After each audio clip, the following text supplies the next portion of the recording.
अब हम आगे टॉपिक स्टार्ट कर रहे हैं। इसका नाम है डी ब्रॉगली वेवलेंथ। ठीक है, तो अब बेसिकली ये बच्चे डी ब्रॉगली वेवलेंथ है क्या है, इसके बारे में डिस्कस कर रहे हैं। देखो बच्चे, एक्चुअली क्या है कि हमारे जो चैप्टर है इसका नाम है डुअल नेचर ऑफ रेडिएशन।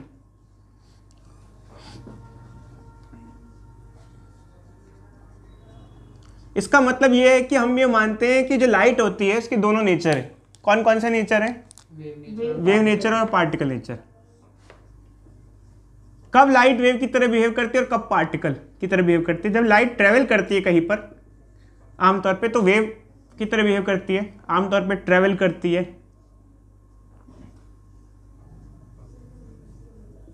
और जब मैटर से इंटरेक्शन करती है लाइट, मैटर के साथ इंटरेक्शन करती है लाइट, तो ये पार्टिकल की तरह बिहेव करती है। ऐसा हमने स्टडी किया है। बट एक्चुअली क्या है बच्चों, जब साइंस आगे बढ़ी तो साइंटिस्ट लोगों ने काफ़ी रिसर्च किया। उन्होंने ये कहा कि सिर्फ रेडिएशन के बारे में ऐसा नहीं है, हर चीज़ का डुअल नेचर है। मतलब सब चीज़ें डुअल नेचर है। मतलब जैसे हम भी, हमारा नेचर भी डुअल नेचर है। हम भी जो है हर मैटर का भी डुअल नेचर है। कैसे? हमारा भी डुअल नेचर है, हम भी वेव है, हम पार्टिकल है। तो आप कहोगे सर हम पार्टिकल है तो दिखता है, हमारा कुछ मास है, साइज है, बट हम वेव कैसे हैं? तो उसने कहा नहीं, हर चीज़ वेव है। हर कोई चीज़ जब ट्रैवल करती है वेव होती है। हम भी जब ट्रैवल करते हैं या कोई भी ऑब्जेक्ट, कोई भी पार्टिकल भी जब ट्रैवल करता है तो वेव की तरह ट्रैवल करता है। तो ये काफ़ी अजीब सी चीज़ लगी उस वक्त जानने को। और उसने कहा कि आप किसी भी मैटर की वेवलेंथ निकालना चाहो तो वेवलेंथ का फॉर्मूला होता है h/p। h क्या है? सब जानते हैं, जो प्लैंक्स कॉन्स्टेंट। p क्या है? उसका मोमेंटम। किसका मोमेंटम? जिसकी आप वेवलेंथ निकाल रहे हो।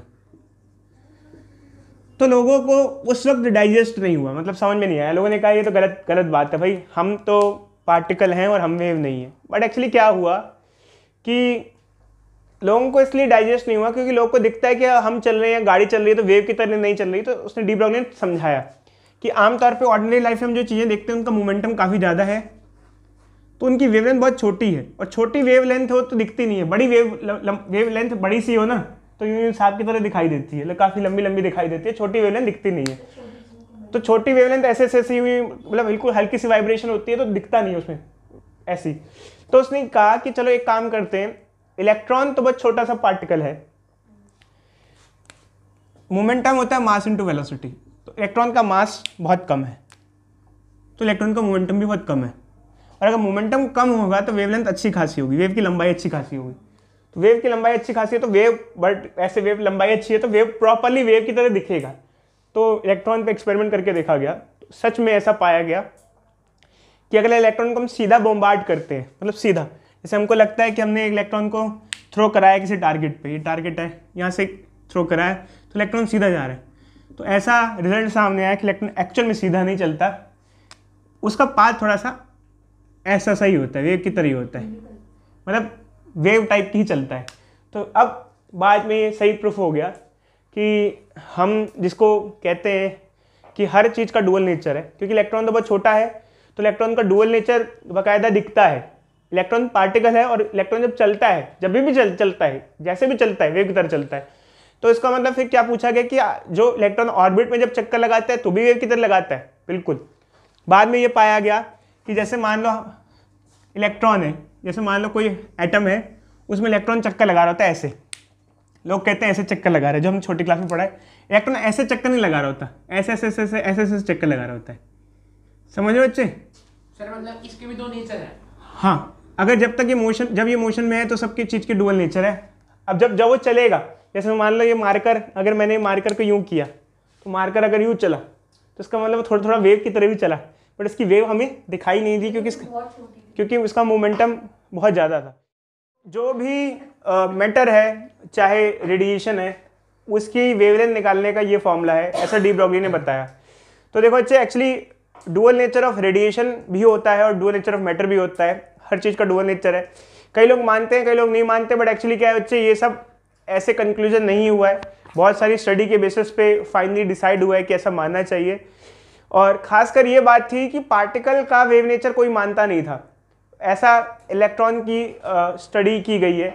डेविसन एंड जर्मर एक्सपेरिमेंट पहले हुआ करता था सिलेबस में, अब वो कट चुका है।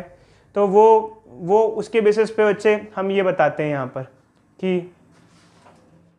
देखो बच्चे, हम जैसे कोई भी एक सिनेरियो लेते हैं तो अब हम यही कंसिडर करते हैं कि दोनों ही चीज़ का डुअल नेचर है, चाहे रेडिएशन हो चाहे मैटर हो, तो दोनों का ही डुअल नेचर है।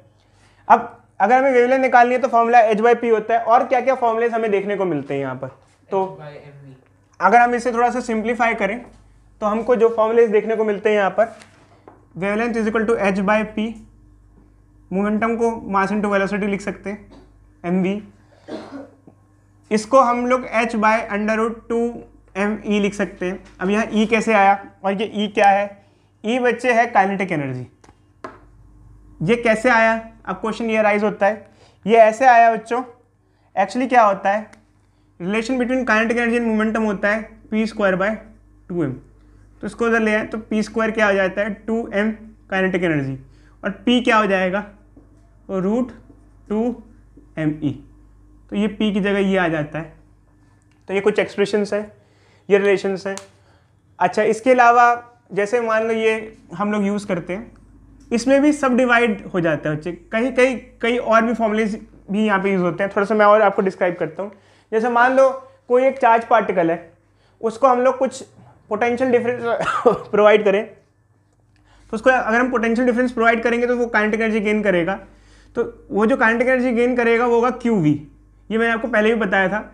तो इसको जब हम यहाँ पुट कर देंगे तो वेवलेंथ का एक और फॉर्मूला हो जाएगा h/√2mQV, यहाँ पर। एक्सपेरिमेंट क्यों करते हैं? तो सिंगल से क्या चाहते हो बच्चे, इधर देखो, तो ये फॉर्मूलेज है हमारे पास, बट एक्चुअली क्या होता है बच्चे, ये जो फॉर्मूले हैं ये आमतौर पे मैटर के लिए ज़्यादा यूज़ होते हैं। अगर हम रेडिएशन की बात करें, रेडिएशन की, तो रेडिएशन के लिए ये फॉर्मूले यूज़ नहीं हो पाते। कारण क्या है, रेडिएशन की जब हम बात करते हैं तो रेडिएशन फोटॉन से बना होता है, फोटॉन का मास हमें नहीं पता होता है। तो यहाँ जहाँ भी जो भी मास वाले फॉर्मूले जिसमें भी m आ रहा है, वो फॉर्मूले हम लोग रेडिएशन के लिए यूज़ नहीं कर सकते।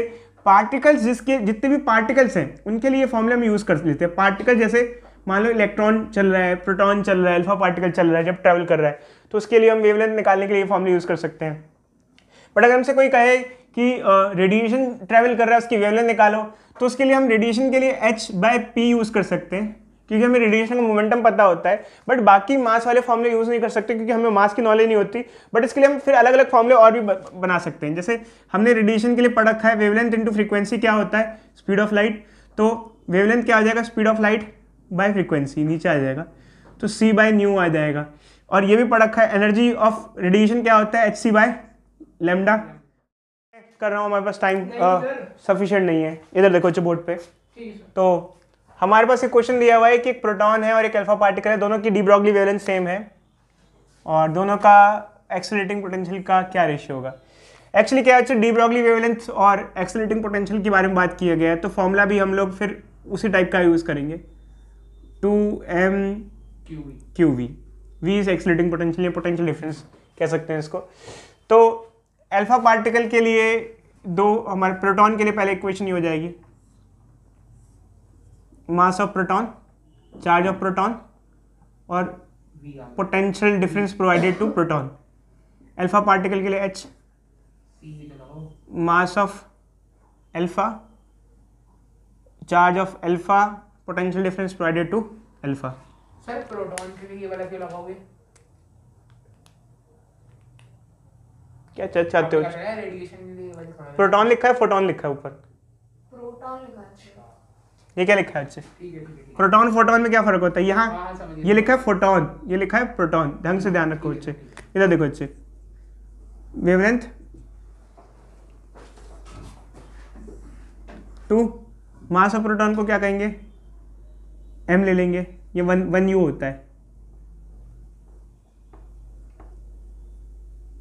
चार्ज ऑफ प्रोटॉन क्या होता है 1, पोटेंशियल डिफरेंस Vp।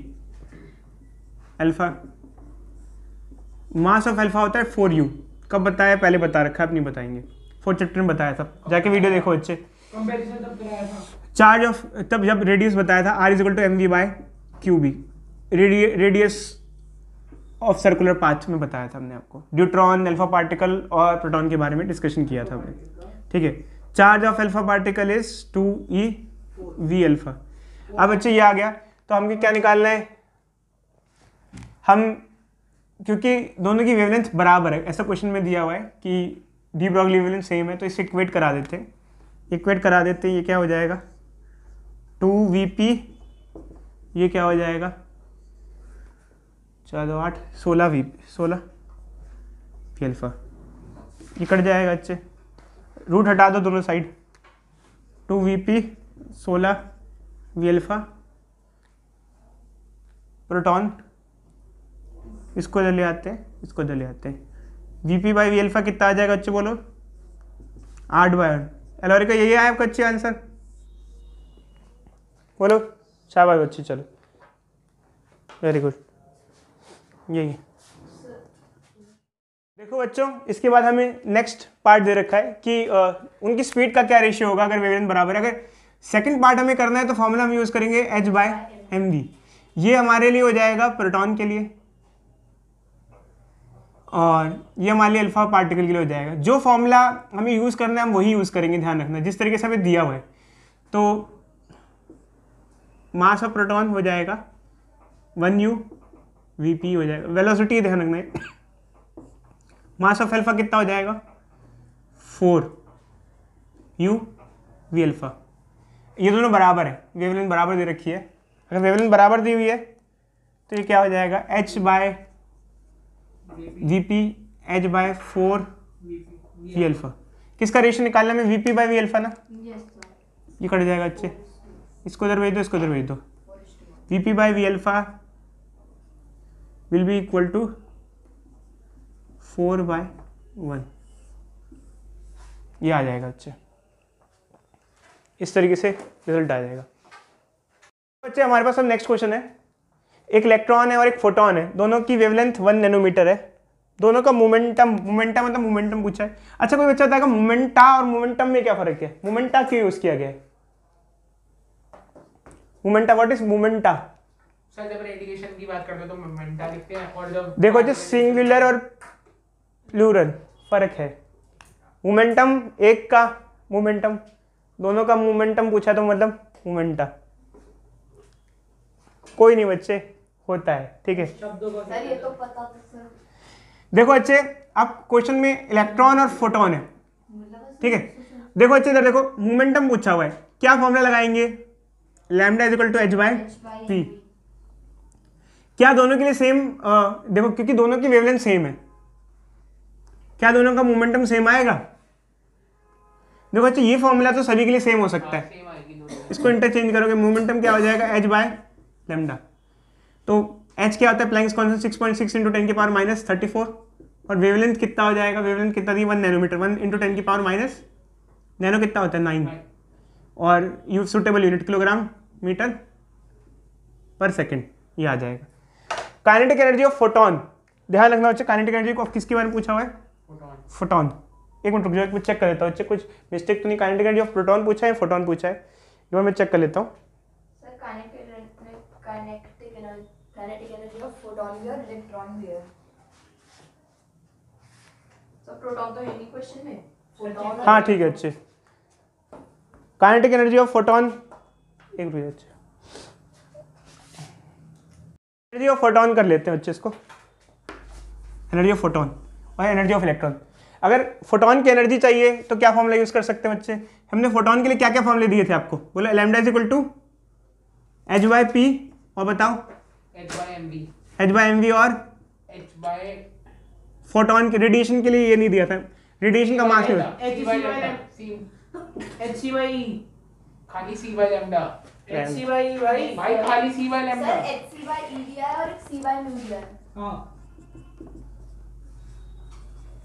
अब अगर एनर्जी पूछी गई है फोटोन की, इधर अगर फोटोन की एनर्जी पूछी गई है तो ये लगा लेंगे अच्छे फॉर्मूला।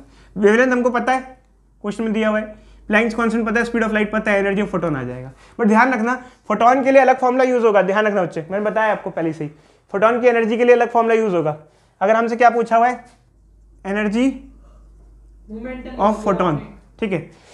तीसरा हमसे काइनेटिक एनर्जी ऑफ इलेक्ट्रॉन पूछा है, अब इसके लिए क्या फॉर्मूला यूज होगा बच्चे, इसके लिए h/p h/√2me, where E is kinetic energy of electron।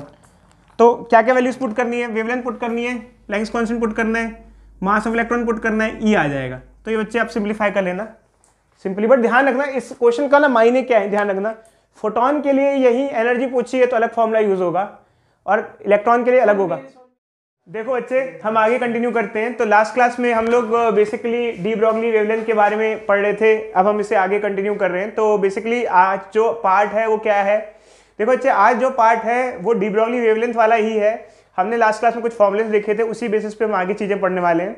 But actually क्या है कि अब हम थोड़ा सा जो अब टॉपिक देखने वाले हैं ग्राफिकल टॉपिक है। ग्राफिकल टॉपिक क्या है, देखो बच्चे जैसे हमने आपको कई फॉर्मूलेस लास्ट क्लास में बताए थे कि डी ब्रॉगली वेवलेंथ निकालनी है आपको किसी भी चीज़ की, तो चाहे वो मैटर हो चाहे वो रेडिएशन हो, उसके हमने आपको फॉर्मूलेस दिए थे।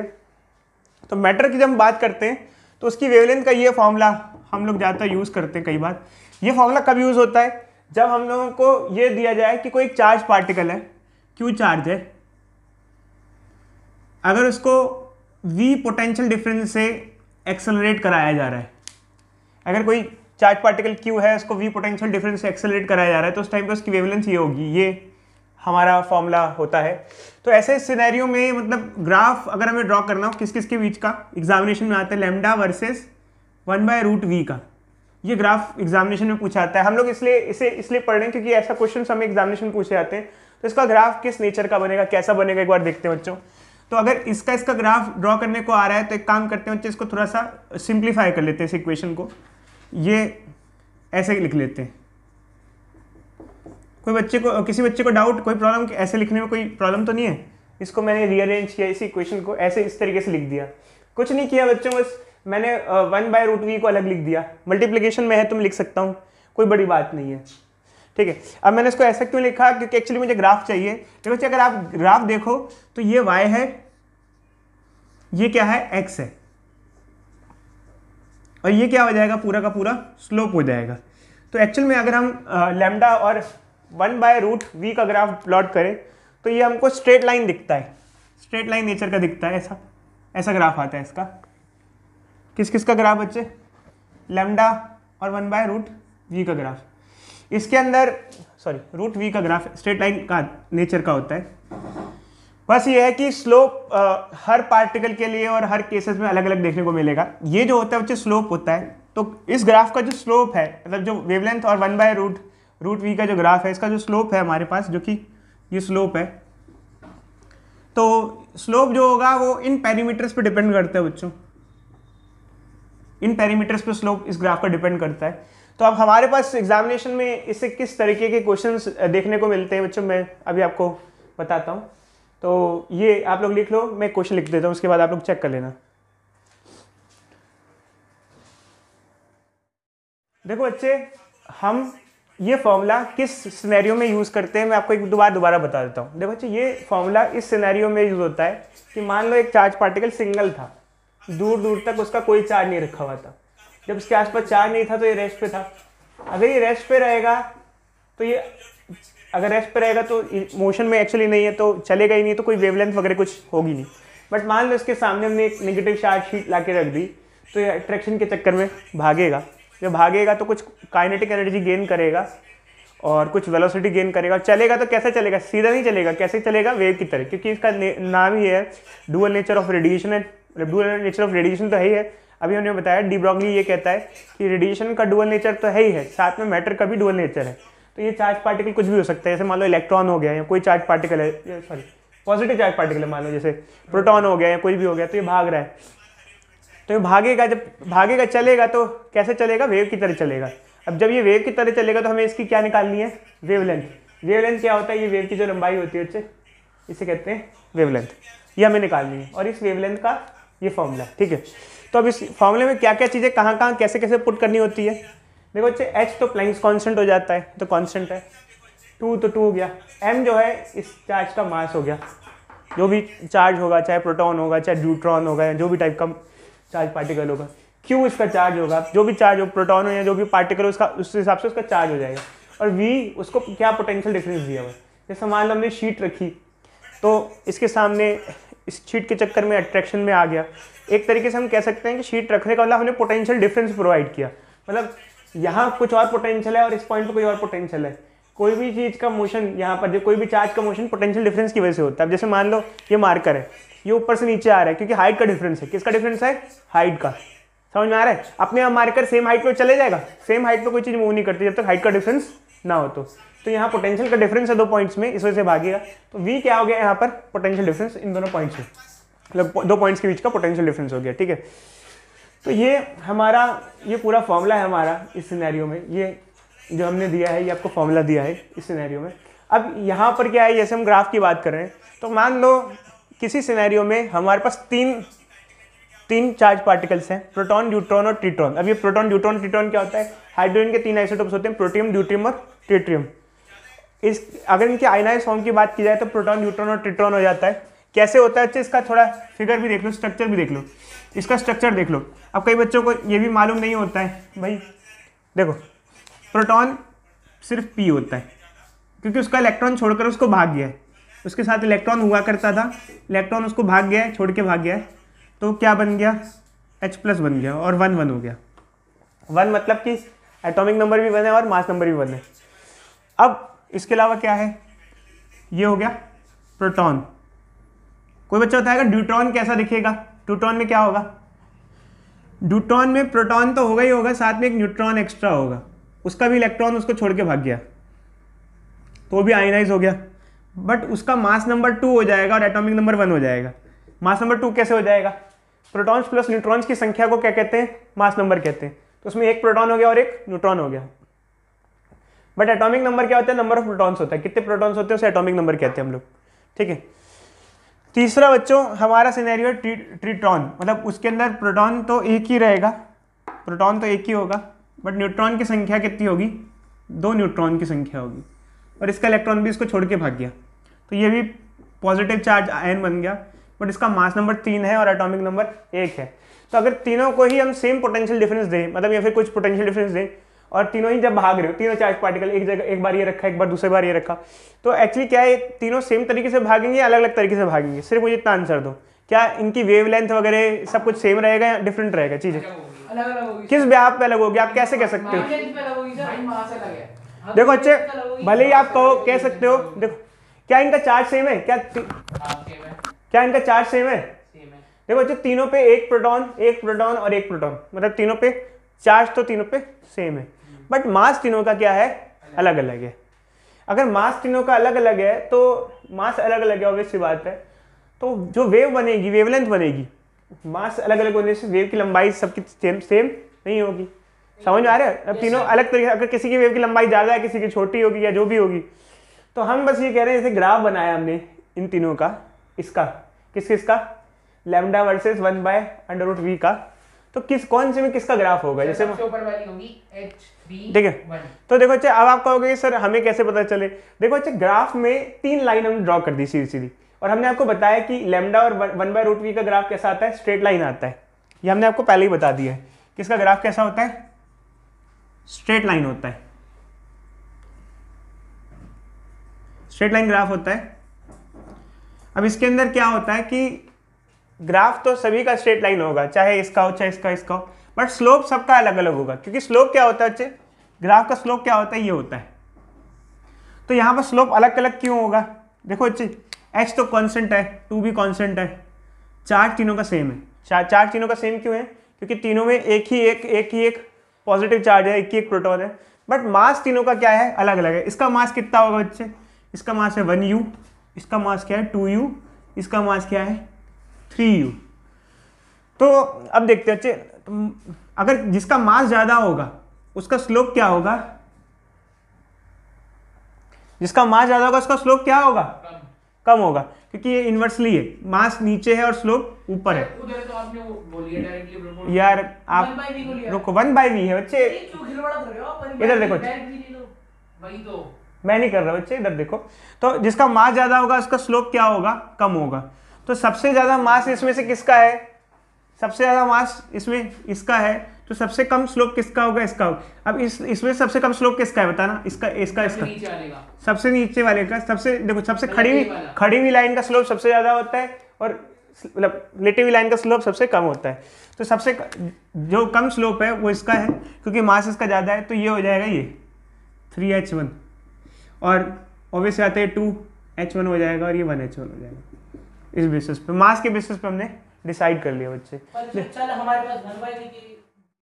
देखो बच्चे, अब हमारे पास ये चैप्टर का लास्ट टॉपिक है, इसका नाम है वेवलेंथ ऑफ इलेक्ट्रॉन। इसका नाम है वेवलेंथ ऑफ इलेक्ट्रॉन। एक्चुअली क्या है बच्चे, हमने जैसे कोई भी चार्ज पार्टिकल के लिए एक फॉर्मूला आपको प्रोवाइड किया है कि लैम्डा इज इक्वल टू क्या होता है, बोलो। लैम्डा इज इक्वल टू होता है h/√2m/qv। ये फॉर्मूला होता है हमारे पास। अगर मान लो जैसे इसमें ये फॉर्मूला किस किस के लिए वैलिड हो सकता है, कोई भी चार्ज पार्टिकल हो उसको अगर v पोटेंशियल डिफरेंस दिया जाए तो उसके लिए हम ये फॉर्मूला यूज कर सकते हैं, क्योंकि जैसे ही उसको पोटेंशियल डिफरेंस देंगे वो भागेगा, और भागेगा तो कैसे चलेगा, वेव की तरह चलेगा, तो उसकी वेवलेंथ निकाल लेंगे, वेव की लंबाई निकाल लेंगे।